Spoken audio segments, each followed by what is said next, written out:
H.P. Lovecraft and the story of Driftwind. Hi, I'm Gary Lovisi, and this time we're going to take a look at a odd little magazine that was published from 1926 to 1950 called Driftwind. It's a Vermont regional magazine of poetry, observations, and essays and other things.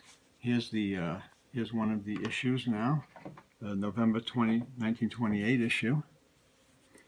And it's a very idiosyncratic magazine. It's published by Walter John Coates. There were 228 issues, and there were very many little booklets that they published also. It was a nice quality magazine. It's interesting because it was published on all kinds of different paper, and the covers were sometimes made out of wallpaper, and I'll show you one of those in a little bit, and even birch bark. And you had a few interesting, surprising people who wrote for this little magazine. So and I'll show you those.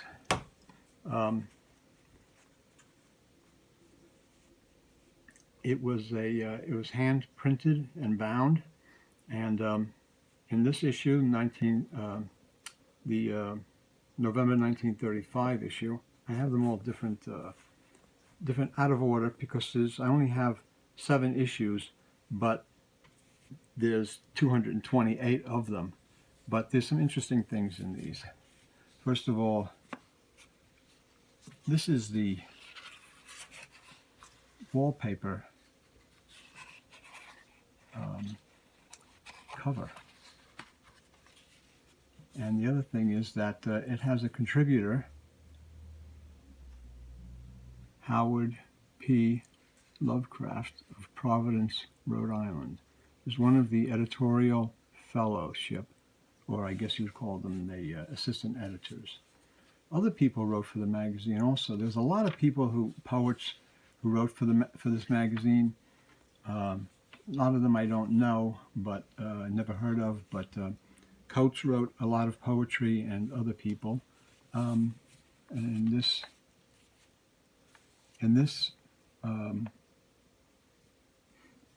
on this page we have Amid the Silence by Stanton A. Coblentz, who was a noted science fiction author and a poet. So this is a original poem by him for this magazine. And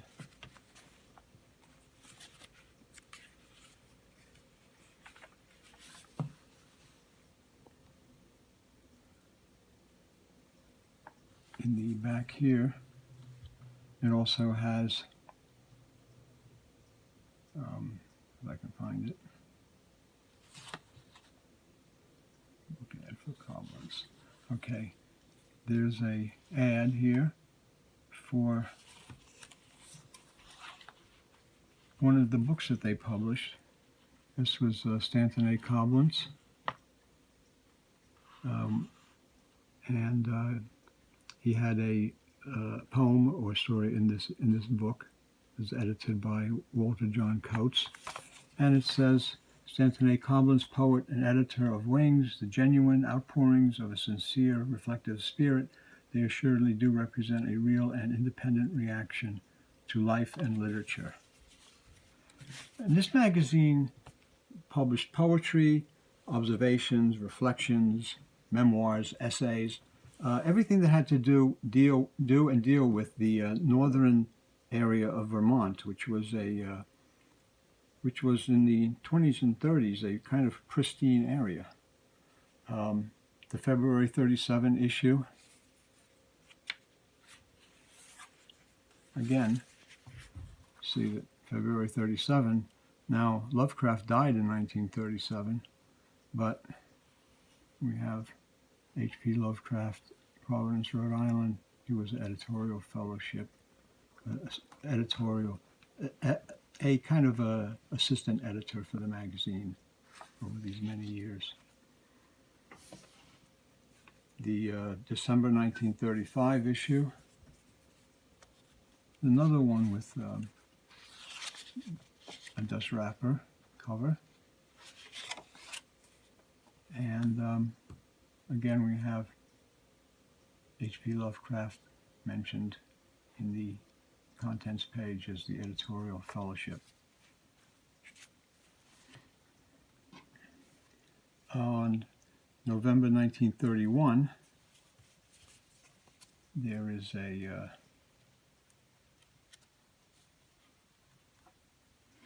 interesting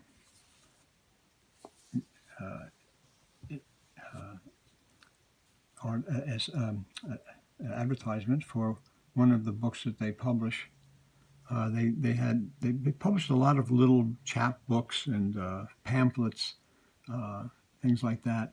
And one of them is, if I can find it,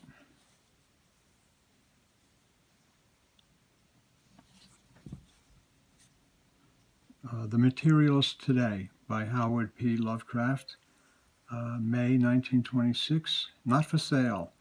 It was 8 pages and it was only 15 copies printed. So this is H.P. Lovecraft pamphlet, original pamphlet that was published in the Driftwind magazine series.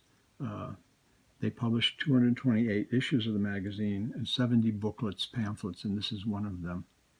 And there were only 15 copies printed, and it was not for sale. I don't know who got those 15 copies, but that's pretty rare, pretty amazing Lovecraft item. The January 1936 issue, again on the title page, on the contents page, H.P. Lovecraft, Providence, Rhode Island, and among other things,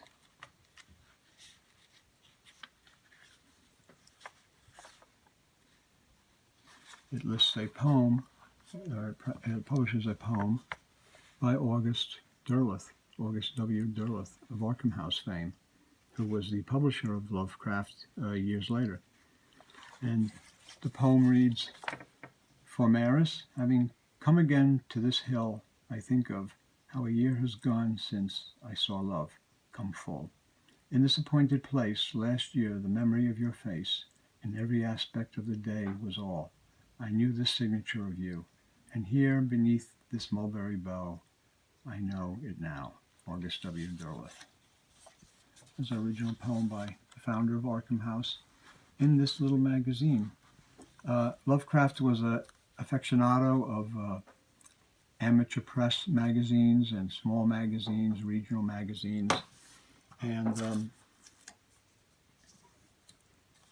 this issue is the March 1928 issue, and it's Driftwind from the North Hills of Vermont, and on the cover, Howard Lovecraft is included, and this I want to show you too. So this came with an errata sheet and a subscription for the magazine. This is from 1928. It was pretty cool. Very delicate magazine. Try to be careful with it. And the interesting thing here is Vermont, A First Impression by H.P. Lovecraft. And I'm going to read a little bit of the story. It's not a story. It is an essay. It is a 5-page essay by Lovecraft, who visited Vermont in 1927. And this was his reflections of Vermont. This is Vermont in the Lovecraft style. To the southern New Englander entering Vermont for the first time, there is a sense of mystic revivification. On the towns of the lower coast, the blight of mutation and modernity has descended. Weird metamorphoses and excrescences, architectural and topographical, mark a menacing tyranny of mechanism and vice, royalty of engineering, which are fast hurrying the present scene out of all linkage with its historic antecedents, and setting it adrift, anchorless and all but traditionalist, in alien oceans. Swart foreign forms, heirs to moods and impulses antipodal to those which molded our heritage, surge in endless streams along smoke-clouded and lamp-dazzled streets, moving to strange measures and inculcating strange customs. All through the nearer countryside, the stigmata of change are spreading. Reservoirs, billboards, and concrete roads, power lines, garages, and flamboyant inns, squalid immigrant nests and grimy mill villages. These things and things like them have brought ugliness, tawdriness, and commonplaceness to the urban penumbra. Only in the remoter backwoods can one find the pristine and ancestral beauty which was southern New England's, or the unmixed signs of that continuous native life, whose deep roots make it the one authentic outgrowth of the landscape. Well, that's Lovecraft for you, right in his own words. And he wrote 5 pages of that kind of description of the backwoods of Vermont. And in the page for the Writer's Index with the contributors, it has H.P. Lovecraft contribution. And I'll just read out what they say. Lovecraft Howard Phillips, born August 20th, 1890 in Providence, Rhode Island, and has always lived there except for brief intervals, educated at local schools and privately. He is a writer of weird fiction, besides working at editing and revising, and is an old-timer in amateur journalism. Is especially fond of colonial architecture and traditional scenery of New England.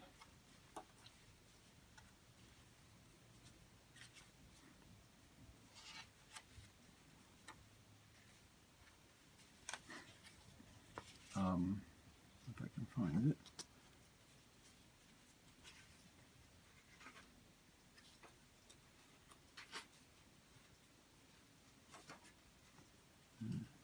I cannot find the. I can't believe. I'm trying to be very careful with these pages because the magazine is so delicate. It is so delicate, and I want to say something about.